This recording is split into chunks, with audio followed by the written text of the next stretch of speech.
ओम शांति, ओम शांति, ओम शांति। आज बाबा कह रहे हैं, देखो बच्चे, यह ड्रामा का अंत का भी अंत समय चल रहा है। क्लाइमैक्स पीरियड चल रहा है। हिसाब किताब सबका चुकतू हो रहा है। इसमें फंसना नहीं, किसी भी कीमत में फंसना नहीं, क्योंकि ये हिसाब किताब लास्ट चल रहा ना, तो उथल पुथल तो मचेगा ना। लास्ट में एकदम जल्दी जल्दी चुकतू होगा, तो जल्दी जल्दी चारों तरफ से पेपर आने वाला है। अभी देखिए, माया भी विकराल रूप धर रही है। माया भी ब्राह्मणों में भी ब्राह्मण बनकर फिर माया का बन जा रही है, और वो आत्मा एक संगठित रूप तैयार कर रही है, और वो पेपर लेगी ब्राह्मण आत्माओं का। उथल पुथल मचेगा, लोग बोलेंगे, ब्राह्मण आत्माएं खुद आपस में चर्चा करने लगेंगी कि ये क्या हो रहा है, अगर भगवान है तो ऐसा क्यों हो रहा है, क्यों नहीं प्रकट हो रहा है। ये सारा चीज़ सबके अंदर संकल्प में आएगा। लेकिन हम बच्चों को पहले से इसके लिए तैयार रहना है कि कोई कुछ भी करे, मेरा विश्वास पक्का है कि बाबा है, बाबा मुझे मिला है, मेरे साथ सब अच्छा होना है। क्योंकि यही दृढ़ संकल्प ब्रह्मा बाबा के साथ भी बहुत कुछ हुआ। 14 साल जो बच्चे तपस्या किए, वो बच्चे उनको छोड़कर चले गए। उसके बाद 80 बच्चों का कितना बेगली पाठ आया, और उसके बाद भी वो सब बच्चों को इधर उधर भेज दिए, अकेले भेज दिए, दो दो बहनों को, कि जाओ सेवा करो।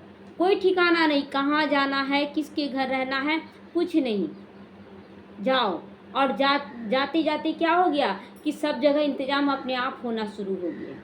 तो जिसका दृढ़ निश्चय रहेगा, उसको बाबा सब कुछ ठीक कर देता है। इसलिए अपने अंदर ये दृढ़ निश्चय रखना है कि आने वाले समय में ये उथल पुथल भी मच जाए, लेकिन हम नहीं घबराएंगे। एक बाबा, दूसरा ना कोई भी संग नहीं। तो बच्चे, तुम्हारा तो हीरो पार्ट है ना, तो हीरो पार्ट ही बजाना। हीरो पार्ट, साइड सीन देने वाले हम लोग एक्टर नहीं हैं, हम लोग हीरो पार्ट हैं, हमारा हीरो पार्ट है। तो बच्चे, त्यागी तपस्वी आत्माओं के हिसाब किताब किसी भी रूप से आ सकते हैं। चाहे तो आपके तन द्वारा आएगा, मन द्वारा, धन जन संबंध संपर्क सबके द्वारा आएगी। तैयार रहना हम लोगों को। अगर हीरो पार्ट बजाना चाहते हैं तो सब तरफ से परीक्षा आएगा, तन से, मन से, धन से, जन से, संबंधों से, हर तरह से आएगा। लेकिन हम लोगों को बाबा, मन, आत्मा बस बाबा की बन गई, परमात्मा की बन गई। परंतु जितना आपका योग पावरफुल होता जाएगा, उतना आप इस दुनिया से भी न्यारे तेरा करते जाओगे, उतना ही आपका हिसाब किताब हल्का हो जाएगा। अगर आप किसी भी चीज़ को पकड़े हुए हैं तो आपका पेपर ज़्यादा आएगा। इसीलिए बाबा कहता, तेरा करते चले जाओ, मेरा कुछ नहीं बाबा, तेरा काम तुम संभालो, हम निमित्त मात्र है, बस कदम हम बढ़ा लिए, अब कैसे करना है तुम समझो। हर चीज़ में बाबा को तेरा कर देना है। तो हिसाब किताब जो रहेगा वो हल्का होता जाएगा, और काम भी पावरफुल होगा। क्योंकि किसको सौंप रहे, बाबा को सौंप रहे, जो सर्वशक्तिमान है। तो तेरा कहने से फिर कार्य कैसा होगा, और ज़्यादा अच्छा होगा। तो बस आप बच्चों को योग के साथ साथ संकल्पों द्वारा बाप पर समर्पण हो जा रहा है। योग तो कर ही रहे हैं कि बाबा सब कुछ तेरा योग कर रहे हैं, लेकिन बाबा कहता संकल्प में भी क्या क्यों नहीं उठना चाहिए। ऐसी परीक्षाओं के वक्त कोई कुछ भी हो जाए, लेकिन क्या क्यों नहीं आना चाहिए। बाबा पहले से सब कुछ बता दे रहा है कि ऐसा परीक्षा आएगा। तो यदि आप परिस्थितियों को देखकर परेशान होते हो, अर्थात आपके अंदर मैं और मेरापन है, तो जब सब कुछ बाप के हवाले हो गया तो परेशान होने की ज़रूरत क्या रही। बाबा पूछता है, बताओ, जब सब कुछ बाप का हो गया तो जिम्मेवारी किसका है, बाप का है ना, फिर तुम परेशान क्यों परेशान होते हो। तो इसीलिए जब तक हम तेरा नहीं कहते ना, अभी कोई भाई पूछ रहे थे कि पत्नी है, बच्चे हैं, सब कुछ देखना पड़ता है, लेकिन तेरा नहीं हुआ तभी ना देखना पड़ रहा। देखना तो पड़ रहा है, लेकिन अंदर से नहीं, केवल बाहरी रूप से। अंदर में मैं आत्मा एक छोटा सा बच्चा हूँ, बस। देखो बच्चे, आपके संबंध संपर्क में आने वाली आत्माओं का अपना अपना हिसाब किताब है, जो उन्हें ही चुकतू करना पड़ेगा। उसमें भी मूंझना नहीं है कि हम बाबा से योग लगा रहे हैं, मेरा परिवार वाला ठीक हो जाए, ऐसा नहीं होगा। क्योंकि अभी आप ज्ञान में लाना चाह रहे हैं सबको। सब आ रहा है एक्यूरेट, सब आ रहा है एक्यूरेट, नहीं आ रहा। तो जब आप ला नहीं पा रहे हैं, तो जब हिसाब किताब आता है तो आप बाबा बाबा करके सोचते हैं ना कि एकदम बाबा उसको ठीक कर दे, तो उसको भी रियलाइज करवाएगा ना कि देखो तुम क्या क्या गलती किया है, करवाएगा कि नहीं। तो उस समय हमें योग का सकाश देना है, लेकिन हल्के होकर, अंदर से एकदम हल्का। कुछ नहीं, बाबा का बच्चा है, मेरा थोड़ा ही है, चलो जैसे सबको सकाश दे रहे हैं चलो उसको भी सकाश दे दिए, लेकिन डिस्टर्ब होकर नहीं।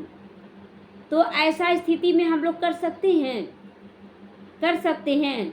पर मीला माता जी क्या सुने कि अब से कोई भी परीक्षा आएगा तो बोलेंगे उसको सकाश दो, उसको सकाश दो, नहीं, सौंप देंगे बाबा को कि जो हो रहा उसी बाबा है ना, सबको परफेक्ट बना कर ही ले जाएगा। आज सुबह साकार की मुरली में बोला ना बाबा कि कर्म योग नहीं तो कर्म भोग, है ना, करवाएगा तो जरूर पावन, चाहे तुम ज्ञान में आओ चाहे मत आओ। बाबा क्लियर कर दिया, तुम आओगे तुम्हारा भाग्य बन जाएगा, नहीं आओगे कर्म भोग से तो पावन बनना ही पड़ेगा, है ना। तो बनाएगा कि नहीं। तो वो माता पिता है और हम सोचते हैं मेरे बच्चे मेरा परिवार है। तो बाबा कहता है जब आप डिटैच रहकर उन्हें सकाश दोगे तो आपका भी कल्याण होगा और उन बच्चों का भी कल्याण होगा। और आप डिस्टर्ब होकर अगर सकाश देते हो तो आप खुद भी परेशान होते हो और सामने वाले तक सकाश नहीं पहुंच पाएगा। तो क्लियर है ना, हमेशा हल्की होकर निश्चिंत होकर सकाश देंगे। तो नहीं तो मैं और मेरे में फंसी आत्मा किसी को सकाश नहीं दे सकती है। क्लियर है।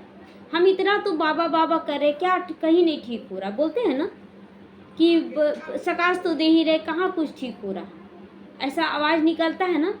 क्यों नहीं ठीक हो रहा, क्योंकि आप में मैं और मेरेपन के हिसाब से सकाश दे रहे हैं। डिटैच होकर सकाश दे, जो हो रहा कल्याणकारी हो रहा है, मैं आत्मा केवल सकाश दे रही हूँ, सब अच्छा हो रहा है, एकदम हल्के, तब जाके आपका सकाश काम करेगा। नहीं तो मैं मेरेपन में फंसी आत्मा किसी को सकाश देने लायक नहीं है। तो आज के बाद शिकायत नहीं होना चाहिए कि सकाश मेरा क्यों नहीं पहुंच रहा है, आप सकाश दे दिए, ऐसा नहीं। ब्रह्मा बाबा कभी ऐसे नहीं करता था, कभी हाथ नहीं रखता था, बच्चे मेरे पास ताकत नहीं है, बाबा के पास है, शिव बाबा से योग लगाओ, बोलता था ना, ताकि कोई फंसे नहीं कि यहाँ जादू तोड़ना थोड़ी है कि कोई आ रहा तो हाथ सकाश दे दिए हो गया, नहीं हुआ तो उसमें भी थोड़ा सा अंदर में हलचल कि देखो इनका भी सकाश काम नहीं किया। तो काम कैसे करेगा, वो उसका सकाश काम करता है, हम लोग बस निमित्त मात्र हैं।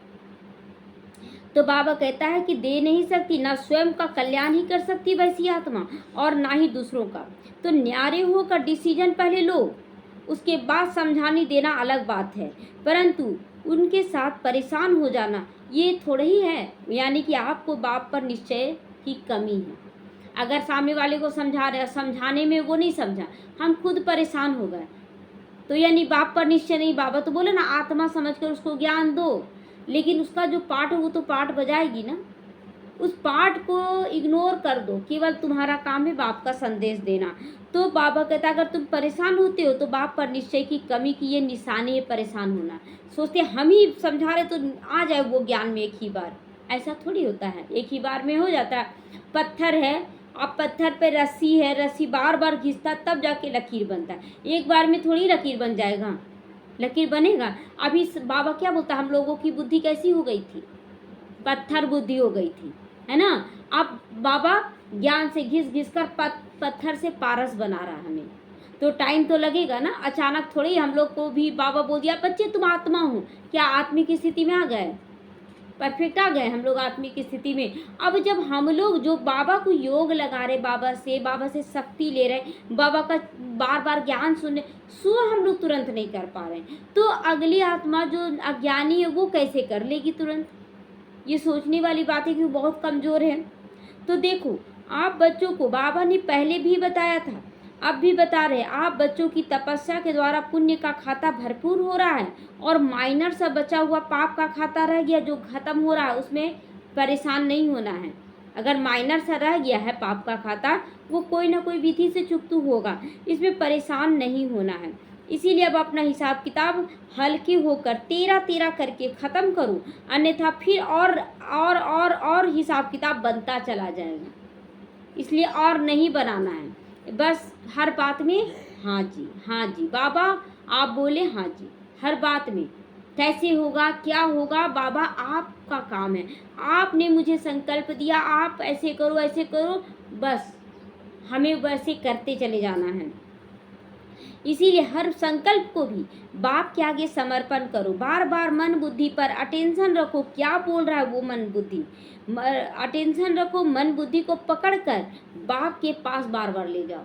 देखो बाबा आपका बच्चा है, मन और बुद्धि भी, लो इसको सकाश दे दो, इसको इतना शक्ति भरो, हमसे भी नहीं हो रहा है, ये दोनों बच्चे सुधर रहे हैं, आपके बच्चे, आप इसको सुधारो। मन और बुद्धि को बाप में लगा देंगे तो बाप उसको सकाश देकर शांत कर देता है ना।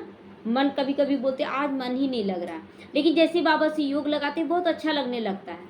तो मन को मतलब समर्पण किए बाबा के आगे, बुद्धि को समर्पण किए और बाबा के श्रीमत को याद किए, स्वदर्शन को फिराएं, तो फिर क्या हो गया, मन और बुद्धि भी शांत हो जाता है। तो बाबा को समर्पण कर देना है। तो बाबा कहता माइनर सा जो रह गया है वो पूरा खत्म होने वाला है। तो बताओ फिर अंत का सीन कैसा होगा, बताएं अंत का सीन हमारा कैसा होगा। क्योंकि माइनर सा रह गया वो तो चुप तो हो जाएगा, क्योंकि अच्छे से अच्छा कर रहे, तो अंत का समय हमारा कितना सुंदर होगा, बहुत सुंदर होगा। तो बाबा कहता सोचो तुम्हारा अंत कैसा होगा, कितना सुंदर वो सीन होगा जब खुद बाबा फरिश्ते के रूप में पुष्पक विमान लेकर आएंगे और हम इस शरीर से मैं फरिश्ता निकलूंगी और उनके साथ बैठकर जाऊंगी सूक्ष्म तन तक। फरिश्ता के कहाँ तक जाएगा, सूक्ष्म तन तक, और उसके बाद चमकते हुए सितारे के रूप में परम धाम जाएंगे। तो ये ज़्यादा अच्छा है ना, डिटैच रहेंगे तब तो जल्दी से ये वस्त्र उतारेंगे कि नया वस्त्र लेना है, और जब इसी वस्त्र में हम फंस जाएंगे तो कहाँ से ले पाएंगे। तो उन आत्माओं के कल्याण के निमित्त तुम ही हो, पहले सभी खजानों से तुम स्वयं भरपूर रहो, तब तुम्हारे द्वारा दूसरों का कल्याण होगा। जब हम खुद ही परेशान रहेंगे तो दूसरों को कैसे ठीक करेंगे। तो जितना इस समय आप बाप के सहयोगी बनोगे उतने ही बाप के साथ का अर्थात अंतिम समय में बाप से मिलन का आनंद महसूस करोगे। अंतिम में बाप से मिलने का आनंद महसूस करेंगे। अभी भी क्या है कि कभी कभी हम लोग देवभान में फंस जाते हैं, तो इसीलिए बाबा कभी कभी आनंद दूर हो जाता है और बोलते हैं मेरा आज मन ही नहीं लग रहा है, अच्छा नहीं लग रहा। क्यों, क्योंकि देवभान पहले से खिड़की दरवाज़ा खुला था, हवा घुस गई तहलका मचा दिए। मतलब आंधी तूफान आता है और खिड़की दरवाज़ा खुला रहता है तो कैसा हो जाता है, पूरा गंदा हो जाता है, डस्ट से भर जाता है। उसी तरह कोई ना कोई देवभान का खुला हुआ रहता है खिड़की, और वो माया का आंधी तूफान आता है बस सब बिखेर देता है। इसीलिए एनी टाइम ना आँखों का खिड़की, ना कानों का खिड़की, ना नाक का खिड़की, ना मुख का खिड़की, ना जीभ का खिड़की खुला रखे। यही सब मेन खिड़की है। कुछ खा लिए, देखिए नाक से भी बदबू लेना किसी किसी को ठीक लगता है, बड़ा अच्छा लग रहा है, खुशबू ही लग रहा है, तो अवगुणों का बदबू लेते रहते हैं ना। तो अवगुण को भी गुण में बदलना है, सकाश देना। अगर दिख रहा है वो तो दिखेगा ही, आँख है तो दिखाएगा ही, ऐसा थोड़ी है कि आँख बंद हो जाएगा। बुद्धि भी जब बोलेगा संकल्प देगा ये कैसा है, लेकिन बाबा क्या सिखाया, बच्चे तुमको दिखेंगे पत्थर बुद्धि दिखेंगे, तुमको कलयुगी मनुष्य दिखेंगे, लेकिन तुम्हें सकाश देना है। उन आत्माओं को रहम दिल बनकर सकाश दो कि ये बहुत अच्छे हो जाए, ये बहुत अच्छे हैं, ये बाबा के बच्चे हैं। जब हमारे परिवार में किसी एक सदस्य के पहले बहुत अच्छा था, कोई भी एक सदस्य बहुत अच्छा है, हर तरह से पढ़ने लिखने में सब कुछ में ठीक हो था और पढ़ता लिखता था, सब कुछ अच्छा करता था, अचानक वो ना करने लगे, कुछ भी नहीं करने लगे, क्या बोलेंगे, जरूर कोई गलत संग में पड़ गया, जरूर कोई गलत संग में पड़ गया, मेरा बच्चा ऐसा नहीं था, बोलेंगे ना। और उसके बाद कोई भूत सवार हो जाए, वो हल्का मचाने लगे तो आपको लगे नहीं मेरा बच्चा ऐसे नहीं था, कोई भूत प्रवेश कर गया, उसको दिखाओ। तो उसी तरह यहाँ पर भी बाबा को भी वही लगता है। बाबा को भी जब वो भेजा था ना हम बच्चों को, तो हम लोग परफेक्ट थे, लेकिन यहाँ पर आते आते हमारे अंदर 5 भूत प्रवेश कर गया, 5 क्या 10 भूत प्रवेश करके ना 10 विकार होते हैं ना। अब ये 10 विकार क्या है, एकदम जकड़े हुए लोगों को, जकड़े हुए, छोड़ने का नाम नहीं। तो बिना परमात्मा शक्ति के इन लोगों को नहीं भगाया जाता है। इसीलिए भगवान का नाम है भूतनाथ, है ना। तो बाबा को याद करके उसको सकाश पावरफुल देंगे, धीरे धीरे वो विकार निकलता चला, अचानक नहीं निकलेगा। अभी देखिए कि लगता था कैसे 10 विकार निकलेगा, लेकिन आज बहुत मतलब माइनर सा रह गया है, विकारों का अंश माइनर सा होगा, लेकिन बहुत अच्छा। तभी तो फीलिंग आपको अनुभव होने लगेगा कि मुझे बहुत अच्छा लग रहा। कोई भी परिस्थिति में लगेगा कि नहीं, बस समाधान करें, क्या करना चाहिए, बस उससे ज़्यादा नहीं सोचेंगे कि कर पाएंगे नहीं कर पाएंगे। बाबा दिया ना, बाबा कराएगा, ये संकल्प उठेगा हमेशा। तो इस तरह से हमें क्या करना, हल्के रहकर करना, कोई भी कार्य हल्के होकर, और हर दिन हर संकल्प में बाबा को समर्पण करके करना। फिर जिम्मेवार कौन हो जाएगा, बाबा हो जाएगा ना जिम्मेवार, तो बाबा कराएगा, फिर उसका जिम्मेवारी कैसे ठीक करता है। तो इसीलिए बाबा कहता है कि बच्चे फिर अंतिम समय में बाप से मिलन मनाने का तुम्हें जो आनंद आएगा, उसी आनंद का नाम है परमानंद। उसी का आनंद, परम धाम में रहने वाली आत्माओं को आनंद ना परमानंद कुछ नहीं है, क्योंकि अनुभव कब होता है, जब हम शरीर में। तो ये परमानंद अंतिम में आ रहा है। तो अभी हम लोग आनंद में आ गए हैं, दुख सुख से भी न्यारे हो गए, आनंद में। अभी परमानंद नहीं है। परमानंद के लिए अभी और तपस्या करना होगा, और त्याग तपस्या सेवा करना होगा, तब परमानंद का अनुभव करेंगे। अच्छा, ओम शांति।